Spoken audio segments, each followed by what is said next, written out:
Hey guys, I wanted to make a very short video just to showcase the playstyle. I refined my Incinerate build and it's not as good this build as Incinerate, but I thought that it's still worth showing just the playstyle itself because I also had this question like how would the playstyle look like, and maybe I'll save you time, maybe you won't do this build or maybe you will be encouraged to do this build. And by the way, this is not specifically about the build. I'm just gonna talk about the key, I guess, legendary powers and uniques that are required. And this is the bouncing fireballs plus meteors that have charges instead of mana cost, and like multimeters. You could, I guess, play just the fireball itself, but the fireball has very high mana cost. So you're gonna run out of mana in like 3 or 4 casts. So you're gonna need something else to supplement, and that's why I thought, okay, maybe I can add Meteor. Both are core skills. The Meteor mode is coming from the Starfall helmet.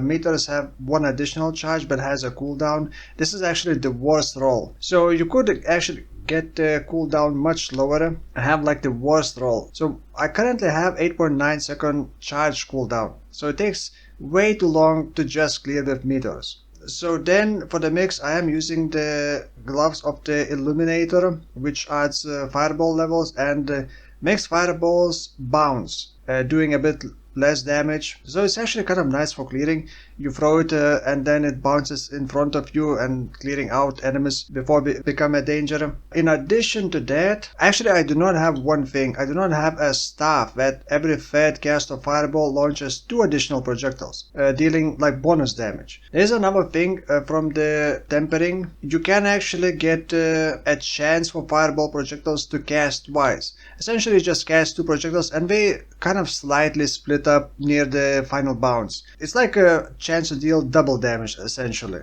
And then for the meteors you can also add this legendary modifiers. Meteors fall, like smaller meteors fall around your casted meteor, actually including not just casted but also triggered meteor, because with the enchantment you can trigger meteor. You have 10% chance on lucky, so you need also a high lucky hit chance to raise the proc rate of the another meteor. So you can sometimes, it's really cool to see when you cast a meteor, it procs the lucky and procs another meteor which throws more meters, and those more meters can proc even more meters. And then you can also do this because meteor will cost no mana and it is a core skill, so you can use this modifier, increase critical strike chance of meteor and fireball by up to 40%, and this is a more multiplier, so I think it's like a multiplicative to whatever you have. Double this bonus against healthy targets, so you're almost guaranteed to crit when you cast meteor when you are above 100 mana. However, if you're using fireballs, you're gonna drain mana and you're gonna need quite high mana recovery. So I'm gonna leave up to you to kind of figure out how to set this build up, because my build is not ideal and I don't have enough armor, so it's kind of squishy and the single target is kind of lacking. Like I said, I refined build from Incinerate and I'm not entirely sure how to set up in the best way yet. You can actually also get quite a lot of increased AoE for Meteor. It's also a tempered mod, so Meteor size, and if you use Masterwork you can increase that size even more, and you can stack this like on in 2 places, or maybe actually even more than 2.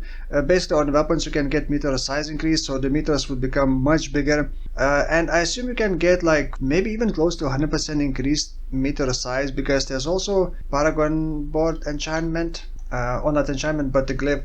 Mastery skills have 20% increased area, and it is a mastery and a core skill. Fireball is only a core and pyromancer. By the way, the second enchantment is the fireball, just makes enemies explode and kind of clear out all the other enemies. You kind of want to rely on cooldown, because when you cast cooldown skill you get barrier, at least the way I set up. But like I said, I don't feel very tanky and my single target isn't that great, at least compared to Incinerate, but it can definitely be optimized. And yeah, let me know if you actually did this build. Curious how would it perform on a more optimized build, like, because I'm thinking, should I actually continue optimizing this, or should I actually completely break the build and go for the conjuration build? So let me know in the comments below if you have tried the bouncing fireballs or the just meteor builds, and how does it perform in like higher tier, because I only did like 105 or 108 monsters and it was, like I said, sketchy, and the single target against boss did not feel that great. So yeah, that's it for this video. Thank you for watching and I will see you in the next one. Bye bye.